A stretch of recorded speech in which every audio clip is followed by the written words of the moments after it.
Video में आपको दिखाने वाला हूँ कक्षा 12 के आर्ट स्टूडेंट के लिए संस्कृत सब्जेक्ट, इसमें किस किस प्रकार के क्वेश्चंस आए हैं।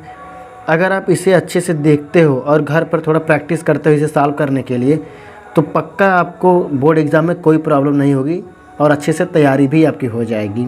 तो चलिए देखते हैं पहला प्रश्न।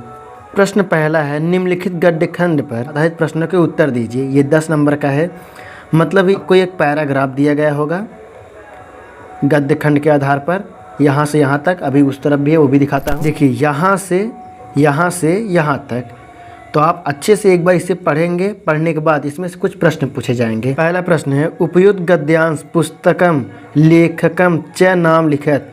इस पुस्तक के गद्यांश का लेखक का नाम लिखिए। दूसरा, उक्त रावकाशम अपहरयत्यन कृतम वचसि कौशलम। ये यहाँ से यहाँ तक जो अंडरलाइन किया गया है, इसका रेखांकित अंश का अनुवाद कीजिए हिंदी में। तीसरा है, हारस्य किम नाम अस्ति। तो इसे आप अगर अच्छे से पढ़ते हैं तो इसका आंसर जरूर मिल जाएगा। चौथा प्रश्न है, भगवता अम्भसाम पत्यागृहम उपगताय हारः कस्मै दत्तः। पांचवा है, चित्ररथ हारम कस्ये दत्तवान। अथवा अगर ये वाला नहीं आता है तो आप अथवा करके एक और ऑप्शन है उसे कर सकते हैं, वो भी सेम ऐसे ही है, बस पैसेज चेंज होता है। तो यहाँ से यहाँ तक एक पैसेज दिया गया है, शायद उस तरफ भी होगा। आप एक बार अच्छे से इस पैसेज को देख लीजिए और पढ़ लीजिए। यहाँ से यहाँ तक का वो पैसेज है जिसे आपको अच्छे से पढ़ना है। उसके बाद इसमें पहला प्रश्न पूछा गया है, उपरोक्त गद्यांश किस मूल ग्रंथ से उद्धृत है। दूसरा, कम उच्छिष्य चंद्रपीड किम चिंतयामास। तीसरा है, किम कारणम व्यपदिश्य आत्मनम मोचयामि। यहाँ अंडरलाइन किया गया है, रेखांकित अंश का अनुवाद कीजिए। चौथा प्रश्न है, तातेन में कौन सी विभक्ति है। पांचवा, अवरोप्य का शाब्दिक अर्थ लिखिए। नंबर 2 है, अपनी पाठ्य पुस्तक के आधार पर किसी एक पात्र का हिंदी में चरित्र चित्रण कीजिए, अधिकतम 100 शब्द। पहला सुकनास, दूसरा महाश्वेता, तीसरा पत्रलेखा। तीसरा है, बाण भट्ट की गद्य शैली की संक्षेप में हिंदी अथवा संस्कृत में विवेचना कीजिए, अधिकतम 100 शब्द। चौथा प्रश्न है, निम्नलिखित प्रश्नों का उत्तर सही विकल्प चुनकर लिखिए। अ, गंधर्व राजपुत्री का आसीत। पहला तारलिका, दूसरा मदलेखा, तीसरा पत्रलेखा, चौथा कादम्बरी। आ है, वैशंपायन कस्य अवतार आसीत। पहला पुंडरीकस्य, दूसरा शूद्रकस्य, तीसरा चंद्रपीडस्य, चौथा है कपिंगजलस्य। पांचवा प्रश्न है, अधोलिखित में से किसी एक श्लोक की संदर्भ सहित व्याख्या कीजिए। जिसमें पहला श्लोक ये है, यहाँ से यहाँ तक, इसका आप संदर्भ सहित व्याख्या करते हैं तो आपको 7 नंबर मिलता है। या फिर अगर ये नहीं आता तो ये कर सकते हैं, यहाँ से यहाँ तक का है। इन दोनों में से कोई एक ही करना है, आपको 7 नंबर मिल जाएंगे। छठवां प्रश्न है, अधोलिखित श्लोक में से किसी एक श्लोक की संदर्भ सहित संस्कृत में व्याख्या कीजिए। ये भी 7 नंबर का है। यहाँ से यहाँ तक ये पहला श्लोक है और आ है यहाँ से यहाँ तक। इन दोनों में से किसी एक का संदर्भ सहित संस्कृत में व्याख्या करते हैं तो आपको 7 नंबर आसानी से मिल जाएंगे। 7वां है, महाकवि कालिदास की काव्य कला पर प्रकाश डालिए, अधिकतम 100 शब्द। 8वां का एम है, स तोम मदीयेन शरीर विंति देहेन निर्वत हिंतु प्रसिद्ध इति कस्यम क प्रयुक्ति। ये एक प्रश्न है जिसका आपको उत्तर देना है, ये 1 नंबर का है। आ है, वशिष्ठ धेनो अपराधन तत्पर अभूत। पहला अजय, दूसरा रघु, तीसरा दशरथ है, चौथा दिलीप है।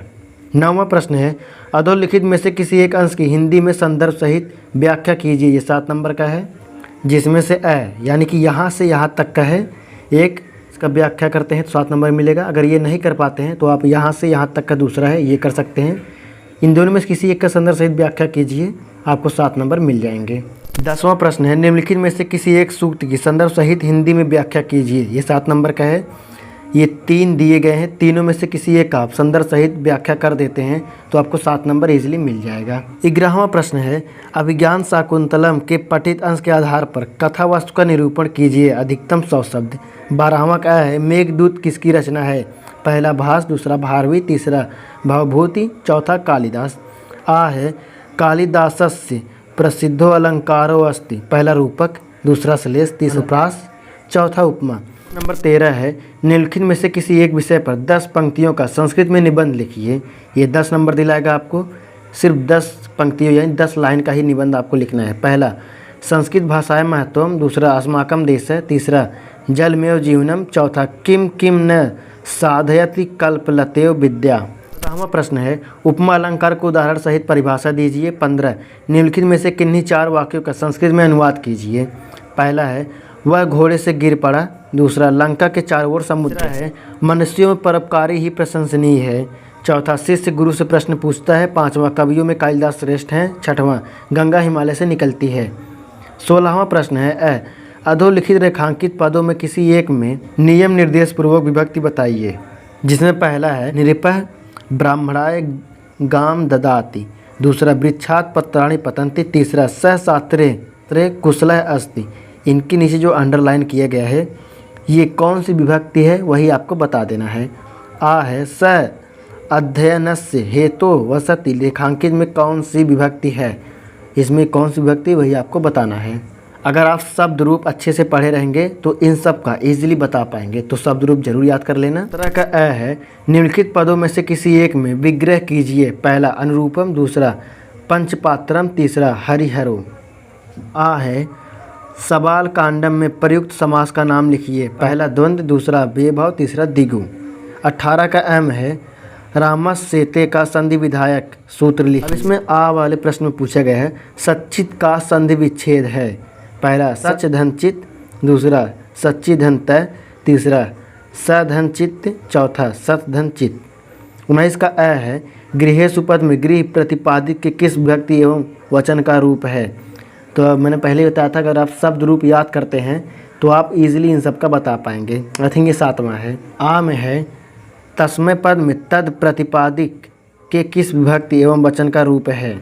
पहला द्वितीय द्विवचन। दूसरा पंचमी एकवचन। तीसरा षष्ठी बहुवचन। चौथा चतुर्थी एकवचन। 20वां का अम है भव क्रियापद की धातु लकार व वचन बताइए। आ अतिष्ठत अस्था धातु का रूप है। पहला लट लकार प्रथम पुरुष एकवचन। दूसरा लोट लकार मध्यम पुरुष बहुवचन। तीसरा लंग लकार प्रथम पुरुष एकवचन।